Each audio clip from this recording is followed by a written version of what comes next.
And welcome back again to my YouTube channel Seenu geography classes.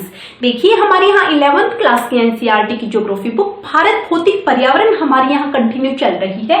उसमें हमारा chapter चल रहा है 7th chapter, last and final chapter of this book, 7th chapter natural hazards and disasters यानी प्राकृतिक संकट और आपदाएं। इसके फर्स्ट 8 पार्ट हमने कर लिए हैं, वो आपको डिस्क्रिप्शन बॉक्स में मिल जाएंगे। आज हम करेंगे 9th पार्ट। प्लीज चैनल को सब्सक्राइब कीजिएगा ताकि मेरे अगले वीडियो की नोटिफिकेशंस आपको मिल सके। चलिए अपना टॉपिक स्टार्ट करते हैं। देखिए प्राकृतिक संकट और आपदाओं में हम कर रहे हैं क्लासिफिकेशन ऑफ डिजास्टर्स यानी आपदाओं का वर्गीकरण।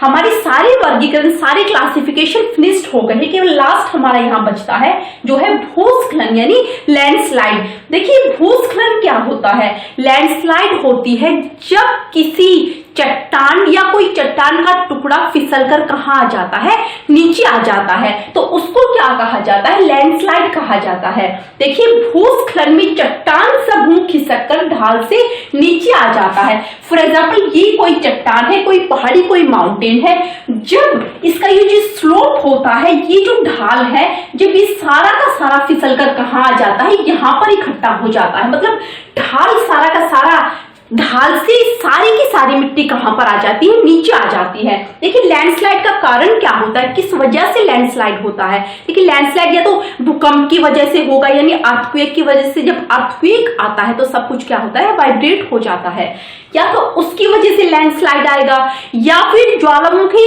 मतलब जो वोल्केनिक इरप्शन होता है उसके कारण भी लैंडस्लाइड आते हैं। उसके कारण भी क्या होता है? एकदम हिल जाता है। तो और इसके अलावा तीसरा जो इसका कारण है वो क्या है? मान लीजिए किसी हिली एरियाज में, किसी माउंटेन वाले एरियाज में लगातार बारिश हो रही है, और बारिश होने के कारण अगर उस हिली एरियाज में यानी कोई माउंटेन जो जिसमें लैंडस्लाइड होती है, मान लीजिए इसमें वेजिटेशन जो कवर है बिल्कुल नहीं होता, बिल्कुल ना के बराबर होता है, तो उसके कारण भी क्या है? वो मिट्टी बारिश के कारण फिसलकर कहाँ आ जाती है? नीचे आ जाती है। तो इस कारण से भी लैंडस्लाइड होता है। देखिए भूस्खलन में चट्टान समूह खिसककर ढाल से नीचे आ जाता है।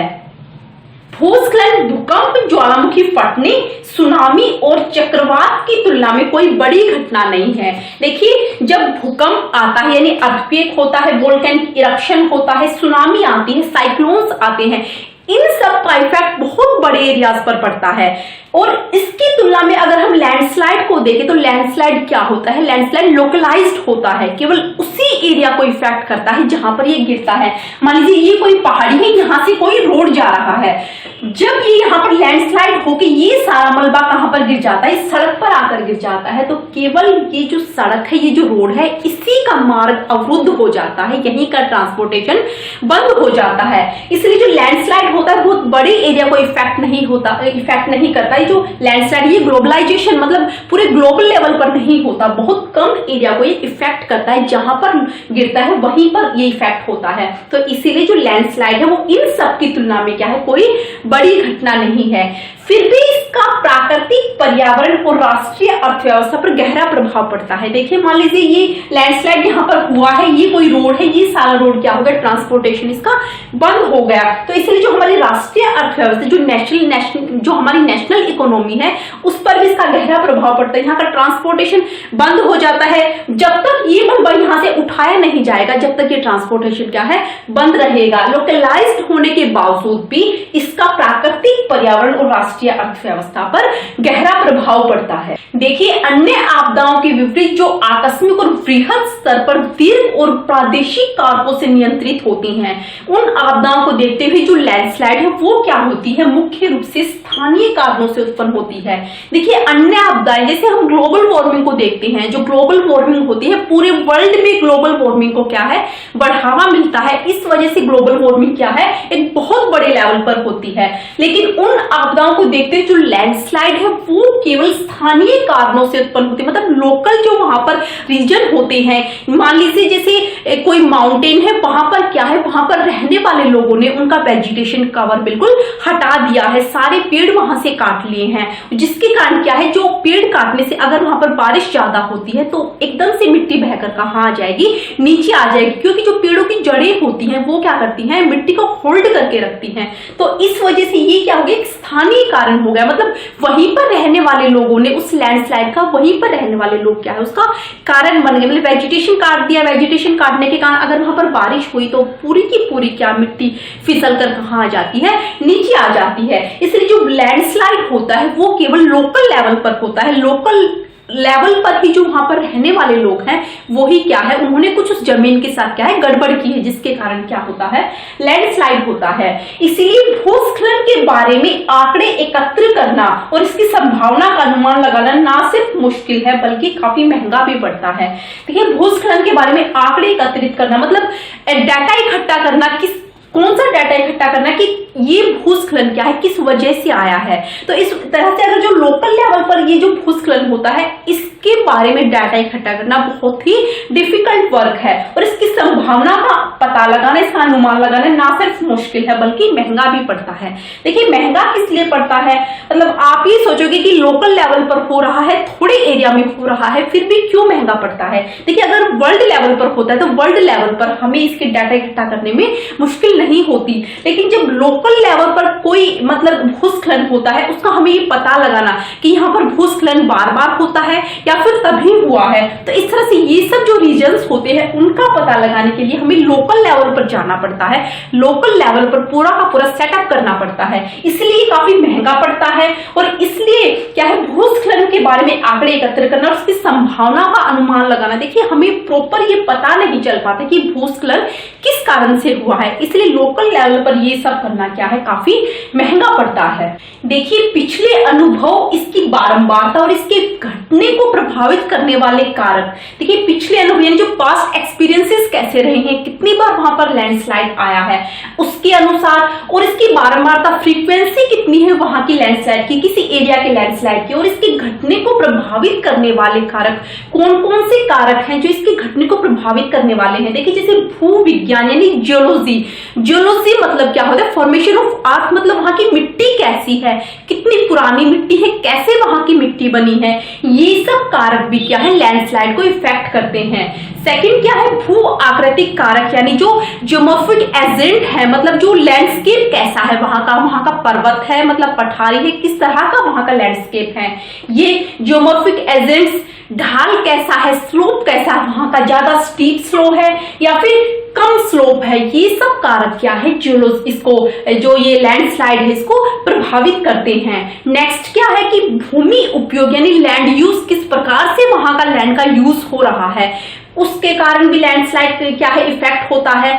वनस्पति आवरण, कितना वेजिटेशन कवर है उन माउंटेन्स पर, अगर वेजिटेशन कवर कम होगा तो लैंडस्लाइड ज्यादा आएंगे, अगर वेजिटेशन कवर ज्यादा होगा तो लैंडस्लाइड कम आएंगे।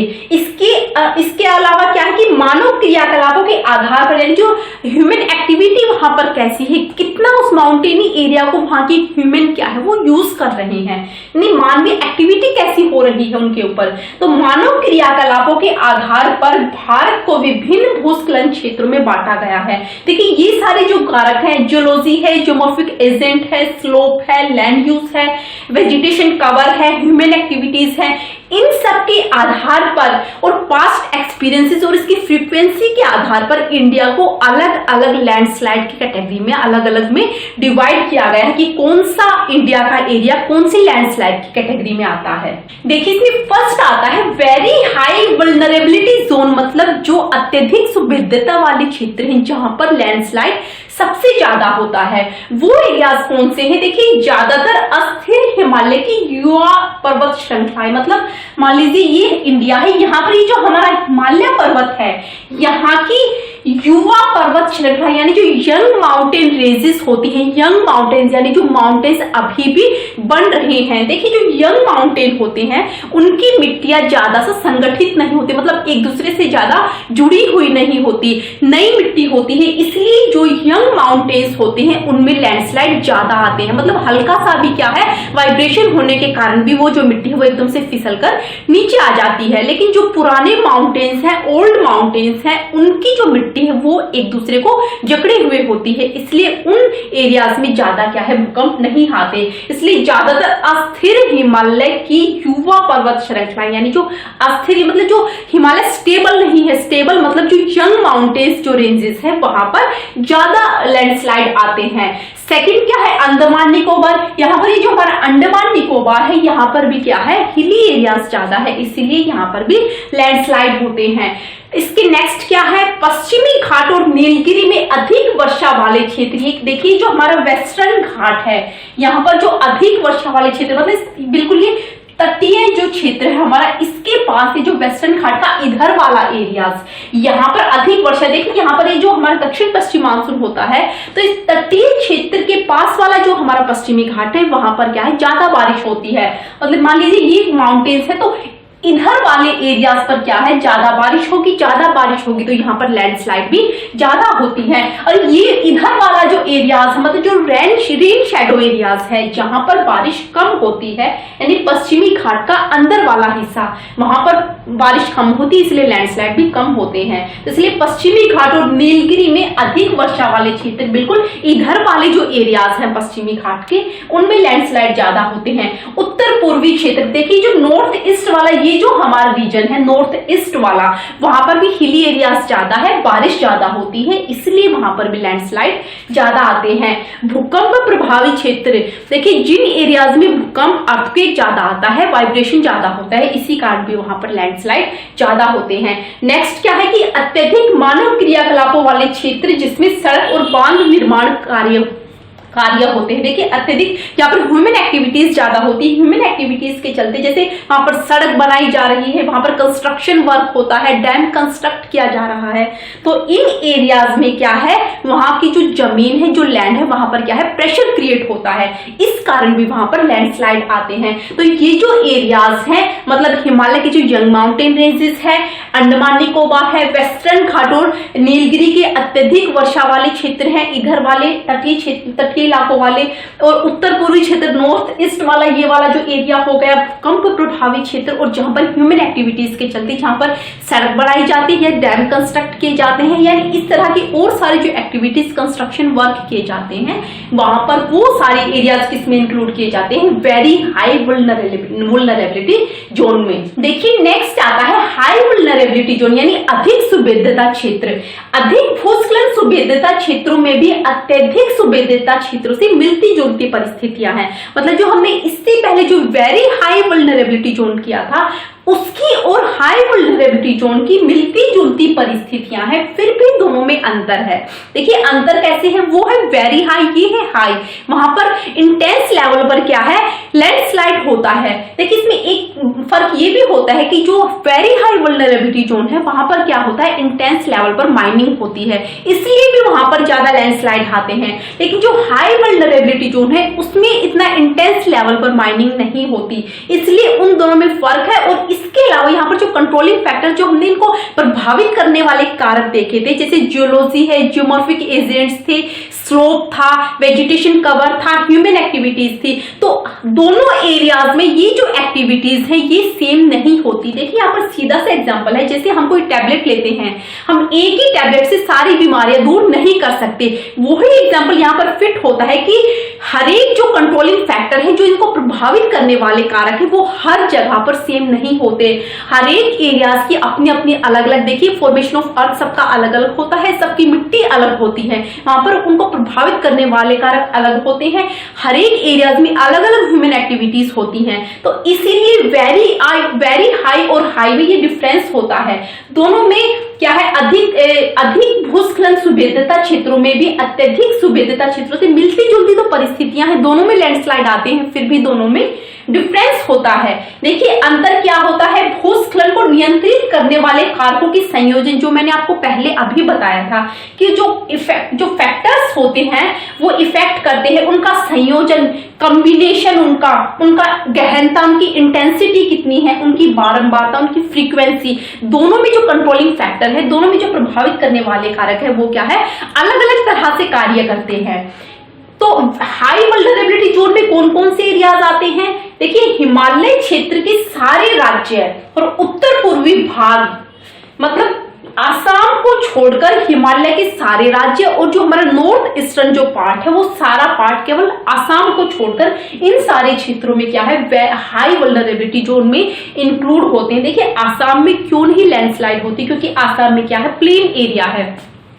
तो जो प्लेन एरिया होगा उसमें लैंडस्लाइड कैसे होगी, ये जो यहाँ की जो मिट्टी है वो नीचे थोड़ी ना धसेगी, जो हिली एरियाज होता है वहीं पर जो है लैंडस्लाइड आते हैं, वहीं पर ये जो मिट्टी एकदम से कहाँ पड़ती है, नीचे जाकर पड़ती है। तो इसीलिए हाई वल्नरेबिलिटी जोन में असम को छोड़कर हिमालय के सारे राज्य और इधर जो नॉर्थ ईस्टर्न वाला पार्ट है वहां पर क्या है, लैंडस्लाइड होती है। तो ये सारे एरियाज किसमें इंक्लूड होते हैं, हाई वल्नरेबिलिटी जोन में। देखिए नेक्स्ट आता है moderate to low vulnerability zone, यानी मध्यम और कम सुवेद्यता क्षेत्र। इनमें आते हैं पार हिमालय के कम वृष्टि वाले क्षेत्र, लद्दाख और हिमाचल प्रदेश में स्पीति। देखिए पार हिमालय जो कम वृष्टि वाले क्षेत्र यानी जहां पर वर्षा बहुत कम होती है उन एरियाज में लैंडस्लाइड कम आते हैं। लद्दाख और हिमाचल प्रदेश में स्पीति और अरावली पहाड़ियों में कम वर्षा वाले क्षेत्र। देखिए अरावली राजस्थान में भी क्या है, वर्षा कम होती है, इसलिए ये सारे एरियाज किसमें इंक्लूड किए जाते हैं, जहां पर मध्यम या फिर कम लैंडस्लाइड आती है।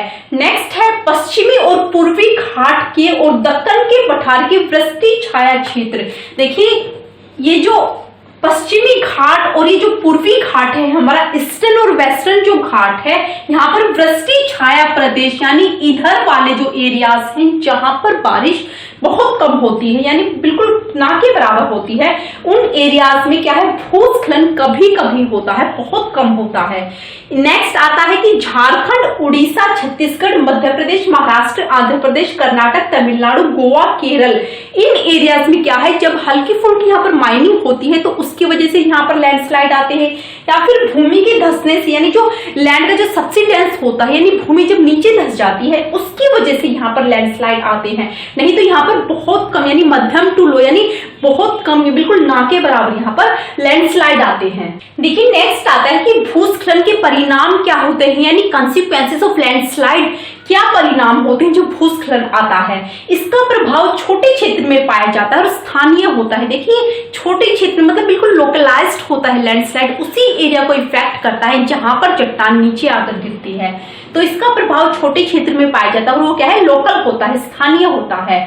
सड़क मार्ग में अवरोध हो जाता है, रेल पटरियां टूट जाती हैं। देखिए ऐसे एरियाज में जहां पर जैसे पास से सड़क जा रही है, अगर वहां पर लैंडस्लाइड होता है तो सड़क मार्ग क्या है, ट्रांसपोर्टेशन हमारा रुक जाता है, रेल पटरियां क्या है उस चट्टान के नीचे गिरने से टूट जाती हैं। इसकी वजह से हुए नदी रास्तों में बदलाव बाढ़ ला सकते हैं। मान लीजिए यहाँ पर कोई माउंटेन है और यहाँ से क्या है कोई नदी बह रही है, अगर यहाँ का लैंडस्लाइड होता है और ये सारा का सारा मलबा कहाँ गिर जाता है, इस नदी में आकर गिर जाता है, तो इस नदी का रास्ता क्या है, बदल जाता है। मान लीजिए ये नदी यहाँ पर आ रही है तो यहाँ पर ये मलबा गिरने के कारण ये नदी यहाँ पर बहने के बजाय यहाँ कहाँ पर बह जाती है, इसका रास्ता चेंज हो जाती है, डाइवर्जन हो जाता है इसका। तो इस तरह से ये पानी कहां पर जा रहा है, इधर जा रहा है, लेकिन लैंडस्लाइड होने से ये पानी कहां आ गया, इधर आ गया। तो इस तरह से नदियों के रास्तों में बदलाव का किसका कारण बन सकता है, फ्लड का कारण बन सकता है, बाढ़ का कारण बन सकता है और जान माल का नुकसान हो सकता है। देखिए यहाँ पर मान लीजिए यहाँ पर कोई बस्ती है, अगर इस नदी का पानी इस एरिया में आएगा तो पूरी की पूरी बस्ती क्या है, डूब जाएगी। तो इस तरह से जान माल का अधिक से अधिक नुकसान इसकी वजह से हो सकता है लोकल लेवल पर। इन क्षेत्रों में आवागमन मुश्किल हो जाता है और विकास कार्यों की रफ्तार धीमी पड़ जाती है। देखिए अगर ट्रांसपोर्टेशन रुक जाता है तो जो आवागमन जो हमारा ट्रांसपोर्टेशन होता है उस कार्यों में क्या है मुश्किल हो जाती है, जब तक वो मलबा वहां से नहीं उठाया जाता है और वहां पर जो डेवलपमेंट एक्टिविटीज होती हैं, जो विकास कार्य होती हैं, उनकी रफ्तार भी धीमी पड़ जाती है। तो इस तरह से ये सारे कॉन्सिक्वेंसेस हैं लैंडस्लाइड के लोकल लेवल पर। देखिए नेक्स्ट आता है कि मिटिगेशन। मिटिगेशन मतलब किस तरह से लैंडस्लाइड का निवारण होना चाहिए, किस तरह से हम लैंडस्लाइड आने वाले जो कारण है उनको मिटिगेट कर सके।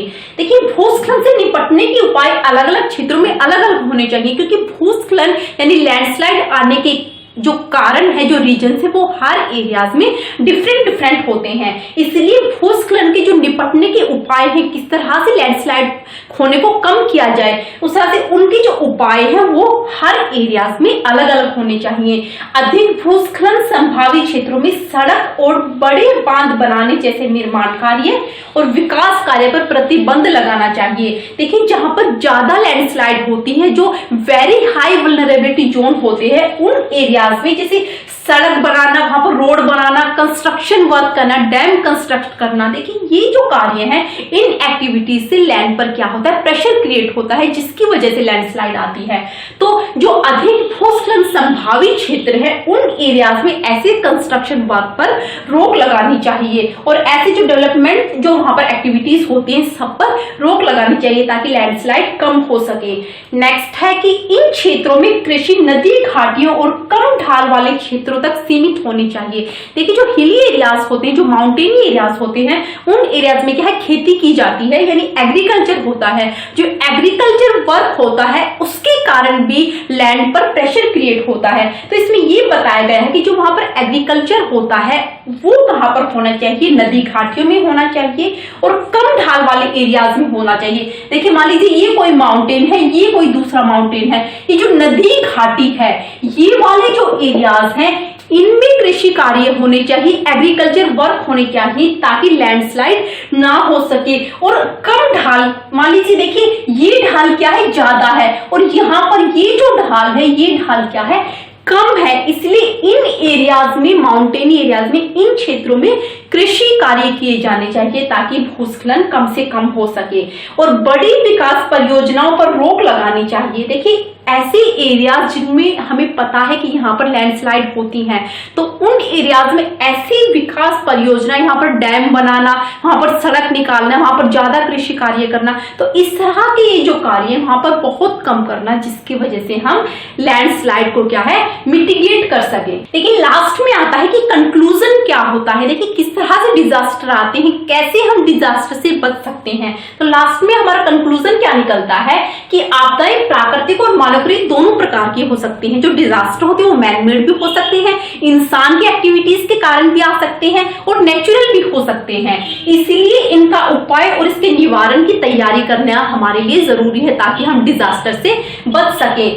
आपदा निवारण और प्रबंधन की 3 अवस्थाएं होती है। देखिए डिजास्टर को मैनेजमेंट करना और डिजास्टर को मिटिगेट करना, इन सब के लिए यहाँ पर 3 अवस्थाएं बताई गई हैं। कौन कौन सी अवस्थाएं हैं, कौन कौन सी स्टेज हैं। देखिए फर्स्ट आता है कि आपदा से पहले यानी प्री डिजास्टर हमें क्या क्या करना चाहिए।